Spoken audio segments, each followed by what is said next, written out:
पूरा देश और भारतवंशी जहाँ कहीं भी दुनिया में रहते हैं, चाहे वो सैकड़ों साल पहले भारत से गए होंगे, आज भी उसी प्रसन्नता और उल्लास के साथ में दीपोत्सव का त्योहार मनाते हैं। क्योंकि भगवान श्री राम के अपने महल में विराजने के बाद पहली दिवाली देश मना रहा है। के पर्यटन मंत्री ने मुझे एयरपोर्ट पर रिसीव करते ही ये कहा कि भारत ने जिस स्तर पर G20 की मीटिंग आयोजित की थी, हमसे उस स्तर पर आयोजन की अपेक्षा न रखें। मैं जिम्मेदारी के साथ में एक बात कह सकता हूं कि अब की बार के आयोजन को लेकर के भी विश्व को एक बड़ा आश्चर्य होगा।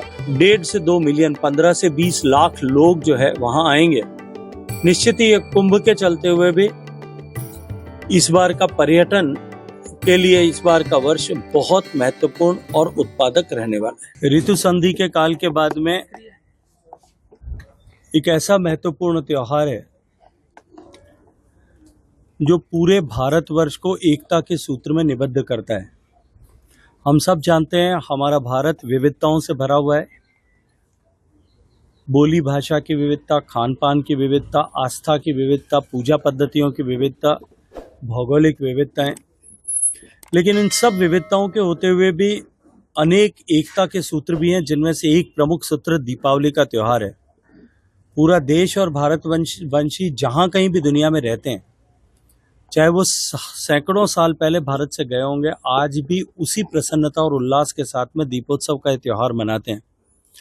अब की बार की दीपावली और भी अधिक विशिष्ट दीपावली है, क्योंकि भगवान श्री राम के अपने महल में विराजने के बाद पहली दिवाली देश मना रहा है। मुझे भी कल अयोध्या में भगवान श्री राम का दर्शन करने का सौभाग्य मिला। भगवान श्री राम का मंदिर बनने के बाद की पहली दीपावली का मंदिर में पहला दीप जलाने का सौभाग्य मुझे अपने पूर्वजों के पुण्य फल के स्वरूप मिला। और जिस तरह का आनंद का उत्सव अयोध्या में कल था, मैं सौभाग्यशाली मानता हूं कि उस उत्सव में जब विश्व कीर्तिमान रचे गए, तब मुझे वहां रहने का सौभाग्य मिला। दीपोत्सव के इस अवसर पर मैं पूरे राजस्थान वासियों को हृदय से बधाई देना चाहता हूं। दीपावली के ये दीपक हम सब के बीच में स्नेह की डोर को और अधिक मजबूत करें, सशक्त करें। दीपावली के ये दीपक हम सब के जीवन में को प्रकाशित करें। हम सब के मन में नए संकल्प और विचार प्रकाशित हों, उद्घाटित हों। और दीपावली के दीपक हम सब के घर में समृद्धि लेकर के आएं। माँ लक्ष्मी का स्थायी वास और माँ सरस्वती का स्थायी वास हम सब के घर और में हो।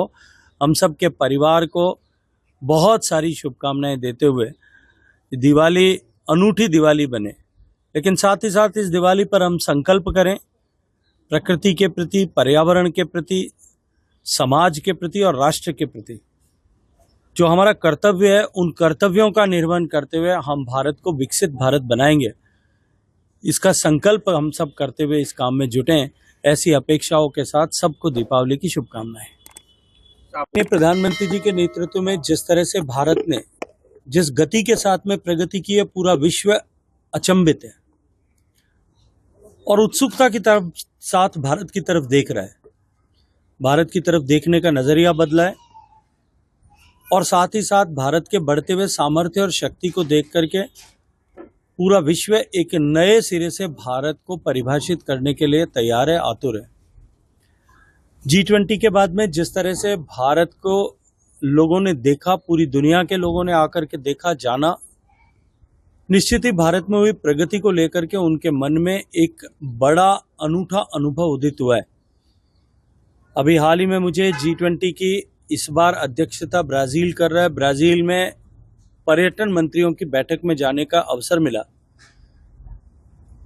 लेकिन वहां के पर्यटन मंत्री ने मुझे एयरपोर्ट पर रिसीव करते ही ये कहा कि भारत ने जिस स्तर पर G20 की मीटिंग आयोजित की थी, हमसे उस स्तर पर आयोजन की अपेक्षा न रखें, क्योंकि भारत ने जो बेंचमार्क बना दिया उसको सामान्य रूप से कोई देश अब जो है वो छू भी नहीं पाएगा। उसके बाद वर्ल्ड हेरिटेज कमेटी की मीटिंग में जो सरकार बनने के महज 45 दिन में हमने आयोजित की थी, जिसमें 165 देशों के 3000 प्रतिनिधि आए थे, वो सब भी भारत की अतिथि सत्कार की परंपरा और क्षमता और भारत के इस तरह के बड़े आयोजन कराने की ताकत, इनको देख करके आश्चर्यचकित से हतप्रभ थे। आने वाले समय में जो छवि भारत की इसके कारण से बदली है, भारत के पर्यटन में एक बड़ी उछाल डोमेस्टिक पर्यटकों के दृष्टिकोण से भी और विदेश से आने वाले सैलानियों के दृष्टिकोण से भी हम सबको देखने को मिलेगी। आने वाले साल के शुरुआत में कुंभ का मेला होगा। परसों में माननीय मुख्यमंत्री उत्तर प्रदेश के साथ उत्तर प्रदेश शासन और भारत सरकार के बीच में कुंभ के मेले की तैयारियों को लेकर के बैठक करके आया हूं। कुंभ को लेकर के जिस व्यापक स्तर पर भारत सरकार और उत्तर प्रदेश शासन दोनों मिलकर के तैयारी कर रहे हैं, मैं जिम्मेदारी के साथ में एक बात कह सकता हूं कि अब की बार के आयोजन को लेकर के भी विश्व को एक बड़ा आश्चर्य होगा, क्योंकि पूरी यूरोप की आबादी से भी ज्यादा 1.5 गुना लोग इस कुंभ के अवसर पर उस 1.5 माह के कालखंड में प्रयागराज में पहुंचेंगे। ऐसा अनुमान किया जाता है कि 45 करोड़ लोग, दुनिया के लगभग 100 देशों से लोग और विदेशों से लगभग 1.5 से 2 मिलियन, 15 से 20 लाख लोग जो है वहां आएंगे।